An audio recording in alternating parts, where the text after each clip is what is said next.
श्रीमद् भागवत श्री कृष्ण की जीवन यात्रा। श्रीमद् भागवत 10वां स्कंद अध्याय 47। भगवान विष्णु के अवतार श्री कृष्ण भगवान की जीवन लीला, उनकी जीवन यात्रा आप सुन रहे हैं इस पॉडकास्ट में मुझसे यानी वीरा से। इस अध्याय में द्विविद का उद्धार, इस बारे में बात होगी।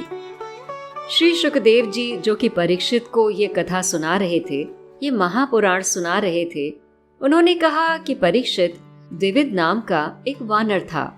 वो भौमासुर का मित्र और सुग्रीव का मंत्री और मैंद का छोटा भाई था। जब उसे पता चला कि श्री कृष्ण ने भौमासुर को मार डाला है, तो वैरवश उसने अपने मित्र का साथ देने के लिए राष्ट्र में उत्पात मचाना शुरू कर दिया। वो वानर बड़े बड़े नगरों, गांवों, खानों और अहीरों की बस्तियों में जाकर आग लगाता और उसे भस्म करने लगा। कहीं जाकर बड़े बड़े पहाड़ों को उखाड़ देता, उनके नगरों और कस्बों को चकनाचूर कर देता। और वो ऐसा काम काठियावाड़ प्रदेश में करता था, क्योंकि उसके मित्र भौमासुर को मारने वाले भगवान श्री कृष्ण का वो प्रदेश निवास स्थान था। एक दिन की बात है कि द्विविद बहुत सुंदर सा संगीत सुनकर रेवतक पर्वत पर गया और वहां पर जोर जोर से गर्जना करने लगा। कभी वो मुंह बनाता, कभी वो किलकारियां मारता। उस धूर्त ने मधु कलश को भी फोड़ डाला, स्त्रियों के वस्त्र फाड़ डाले और फिर हंस हंस कर बलराम जी को क्रोधित करने लगा। इस पर बलराम जी ने बहुत ही गुस्से में आकर उस पर अपना हल फेंका। तो द्विविद ने एक हाथ से शाल का वृक्ष उखाड़कर उसको बलराम जी की तरफ फेंका।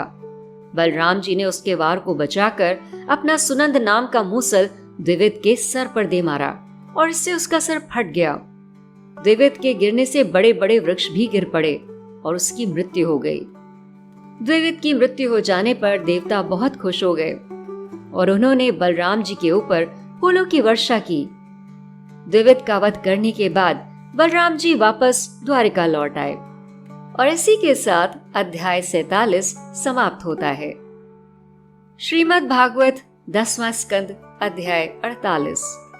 इस अध्याय में कौरवों पर बलराम जी का गुस्सा और सांब का विवाह, इसका वर्णन है।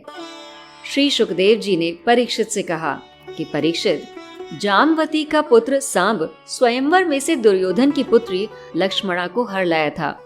इस पर कौरव बहुत क्रोधित हो गए थे। कर्ण, शल, भूरिश्रवा, यज्ञकेतु और दुर्योधन बड़े बूढ़ों की आज्ञा लेकर सांब को पकड़ने के लिए चल पड़े। महारथी सांब ने जब ये देखा कि धृतराष्ट्र के पुत्र उनका पीछा कर रहे हैं, तो सांब अपना रथ रोककर उनका सामना करने लगा। कौरवों ने धोखे से भगवान श्री कृष्ण के पुत्र सांब को रथहीन करके उसे बांध लिया और फिर वो सांब और अपनी पुत्री लक्ष्मणा को लेकर हस्तिनापुर वापस आ गए। बलराम जी कुरुवंशियों और यदुवंशियों में युद्ध नहीं चाहते थे, इसीलिए वो रथ पर सवार होकर हस्तिनापुर पहुंचे। उनके साथ कुछ ब्राह्मण और यदुवंश के बड़े बूढ़े भी थे। हस्तिनापुर पहुंचकर बलराम जी नगर के बाहर एक उपवन में ठहर गए और यह जानने के लिए कि कौरव चाहते क्या हैं, उन्होंने उद्धव जी को धृतराष्ट्र के पास भेजा। बलराम जी के आने का समाचार सुनकर अपने हाथ में मांगलिक सामग्री लेकर कौरव उनका स्वागत करने के लिए चले। तब बलराम जी बोले कि उग्रसेन जी ने बताया है कि तुम लोगों ने मिलकर अधर्म से ही अकेले धर्मात्मा सांब को हर लिया है। ये सब हम इसलिए सहन कर रहे हैं ताकि हम संबंधियों में परस्पर फूट ना पड़े, एकता बनी रहे।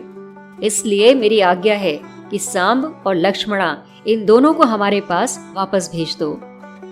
पर कुरुवंशी अपनी कुलीनता, बांधवों और परिवार वालों के बल और धन संपत्ति के घमंड में चूर चूर हो रहे थे। उन्होंने साधारण शिष्टाचार की परवाह नहीं करी और बलराम जी को खोटे वचन सुनाकर वो वापस लौट गए। बलराम जी को बहुत गुस्सा आया। उन्होंने अपने हल की नोक से बार बार चोट करके हस्तिनापुर को उखाड़ दिया और उसे डुबोने के लिए बड़े क्रोध से गंगा जी की ओर खींचने लगे। हल से खींचे जाने पर हस्तिनापुर इस प्रकार कांपने लगा जैसे जल में कोई नाव डगमगा रही हो।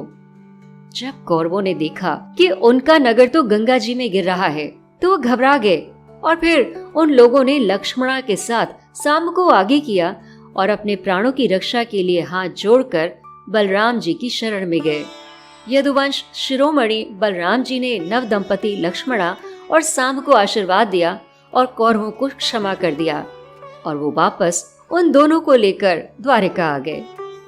और इस प्रकार से श्रीमद् भागवत के 10वें स्कंद का 48वां अध्याय समाप्त हुआ। गोविंद बोलो हरि गोपाल बोलो, राधा रमण हरि गोविंद बोलो।